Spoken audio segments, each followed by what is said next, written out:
Hey everyone, and welcome to this video on question tags. This is the first video in Unit 7 of the Intermediate Grammar Go-Getter.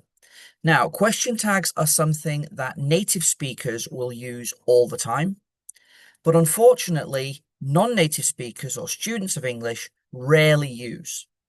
If you want your English to sound more natural, get a grip of this basic grammar point and start including it in your speaking. So let's take a look.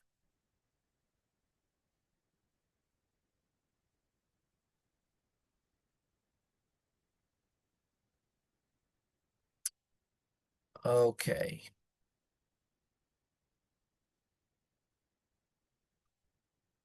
So let's start off with things you know about me.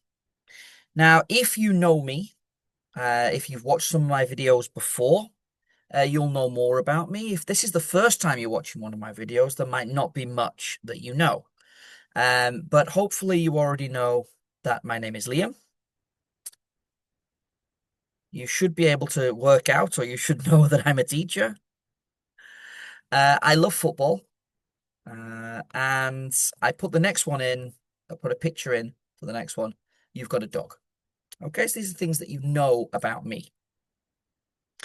Now we can use a question tag with these. And the first thing you've got to do is you've got to pretty much learn this table. Now it's not a difficult table to learn, but it's got a list of helping verbs or modal verbs, however you want to call them, and their negatives.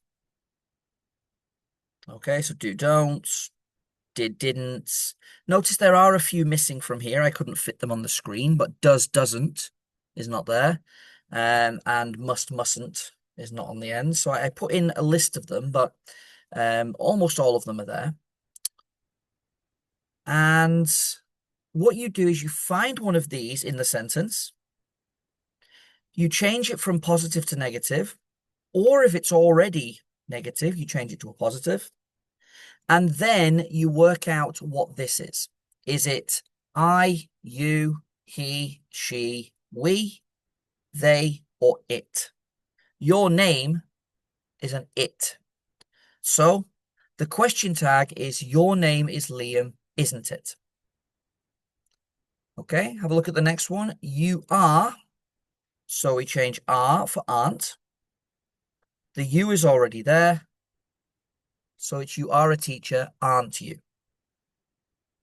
Now, if there is no helping verb in the sentence, like you like football, we can't say liken't you, so we add a do. So imagine this says you do like football. Then we make it negative, don't, and you. And you have got a dog. Well, we've got a have here. And so it would be you have, haven't you? Okay, now some of you who've studied this before, or if you're looking at the title here, you might be wondering why there's no comma and why there's no question mark. Well, if it's something that you know about me, you're not using it to check information. You're using it to start a conversation. If you walk into my classroom and you say, Liam, who is the best football player in the world? Uh, I don't know. I have to think. If you come in and you say, Liam, you like football, don't you? I say yes. The part of my brain that is now knows about football has been activated. And I'm ready for you to ask me a question about football. Okay, so you say, Liam, you like football, don't you? I say yes. You say, who do you think is the best player in the world? My brain is now warm and ready to start answering questions about football. I'll give you one more example. Liam, you've got a dog, haven't you? You want to talk to me about dogs. You want to maybe ask me a question about why my dog is so happy. Okay. So you use this when I say yes, my brain is now ready to answer questions about dogs. Now, something that's important for you to know is the intonation. Okay. When we do this, the intonation will go down at the end. Okay, so listen to my intonation. You've got a dog, haven't you? It's not a question, it's a statement. So your intonation will go down. However, if it's something you only think you know about me, for example, you lived in South Korea, you're 39 years old, you don't like tea, these are things you think you know, but you're not sure. You want to check. Okay? So here we don't have a helping verb. It's in the past, so instead of do, we use did. So you lived in South Korea, didn't you? You are 39 years old, aren't you? And you don't like tea. Notice it's a negative, so I have to use a positive here. Okay, and that should be you don't like tea. Let's just change this. Do you? Okay.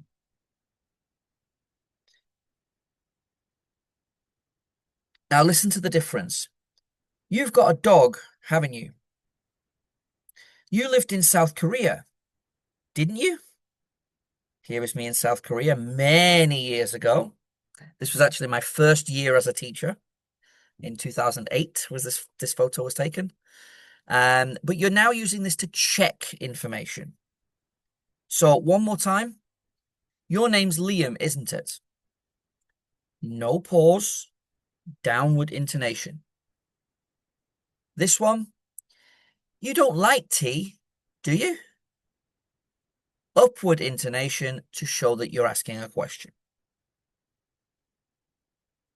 Now, what about things you absolutely don't know about me? Okay, like my address, my mother's name. What do you do in this situation? And also, do I have a car? What do you do in this situation? You ask directly. What is your address? What is your mother's name? And do you have a car? Question tags is only to be used for things that I have told you or that you know or think you know about me. If it's something that I've never mentioned, then stay away from question tags. Just ask the direct question. Okay? My mother's name is Leslie. Here is a photo of us in Turkey on holiday. Now, there are some exceptions. Aren't there always? Okay, so everybody, somebody, and nobody. Here we use is. Everybody is, somebody is, nobody is. Okay, so we're using it almost like a he. So everybody has, nobody likes, this kind of thing. But when we use a question tag, we can't say isn't he, because this is more than one person. We can't say isn't it. So even though we have is here, we use aren't they here. Okay, it's very confusing because you want to say everybody is excited, isn't, but then there would be no matching subject. In this case, we've got nobody, so we've already got a negative. So it's nobody is worried, are they? All right, somebody is missing, aren't they? Okay, so you're using are or aren't they with everybody and nobody. Finally, you can use one with commands or requests. These are used to make them sound less serious. So a teacher, instead of just saying stop shouting, might say, stop shouting, will you? And if you're asking for something from somebody, making a request, then you might say, oh, pass the salt, will you? So notice that this one has an exclamation mark, so your intonation is going to go down. Stop shouting, will you? This one has got a question mark, so it's going to go up slightly. Pass the salt, will you? Notice the difference in intonation. If you can master this, you are going to sound so much more natural when you speak with people in English, and you're also going to understand when people use this with you. The best thing for you to do now is to start watching TV, movies, and listen out for when people use this. Also, if you have any opportunity to practice speaking, start practicing with this straight away. Okay? Because eventually it will become natural, and eventually you will be able to use it without thinking. That's it for this lesson. I hope you've enjoyed it. I hope you found it useful, and I hope you'll join me again for the next one. Take care.